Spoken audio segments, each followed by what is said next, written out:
India's space agency ISRO has successfully launched the next generation navigational satellite GSLV F12 from Sriharikota in Andhra Pradesh. ISRO has used its medium-lift launcher to place the navigation satellite in its orbit. The satellite will be used for both civilian as well as military purposes.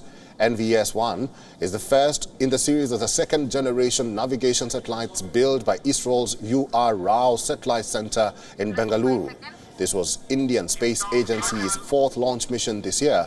So far, ISRO has launched its smallest rocket, the SSLV, the most flown workhorse rocket, PSLV, and the heaviest rocket, LVM-3. The GSLV rocket is meant to place a 2,300 kilogram navigation satellite into a geosynchronous transfer orbit.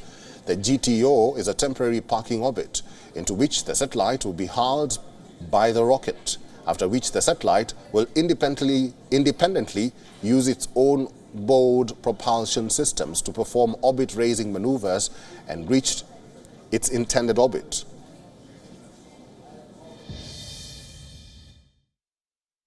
We're coming to you from Satish Dhawan Space Centre in Sriharikota as India's fourth rocket launch mission of 2023 is underway. So we are coming to you at a time when the liftoff of GSLV, India's tallest rocket, this is the 420-ton rocket, almost 51 meters tall. This vehicle is lifting off as we speak from the second launch pad of Satish Dhawan Space Centre. So this is a vehicle that's carrying NVS-01, a second generation navigation satellite of India. So NVS-01 weighs 2,223 kilos. So this is a satellite that is actually meant to help India for navigation related purposes, navigation, timing and positioning.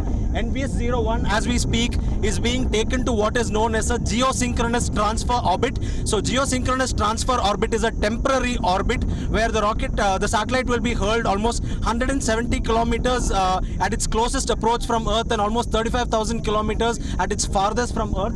And from GTO, what will happen is this satellite will thereon use its onboard propulsion and thrusters to actually reach its final destination. This mission itself is expected to take a little more than 18 minutes before we know the outcome of the mission. Of course, this is a significant one because this is, the beginning of a new constellation for India in terms of navigation. NVS-01 is the first of 5, navigation satellites of this kind. And this, of course, is a next generation satellite. What makes this special is the fact that ISRO's own indigenous atomic clock has been put on board this particular satellite. And atomic clock is a precise instrument and a very sophisticated one that is used to measure time. So up to 1 billionth of a second it can measure precisely, and even over a decade there is no variation in the kind of time that an atomic clock can measure. So that's what makes this extremely special, and we have to remember that over the next 2 years ISRO could launch as many as 4 such satellites of the NVS series for meeting the country's strategic needs and also civilian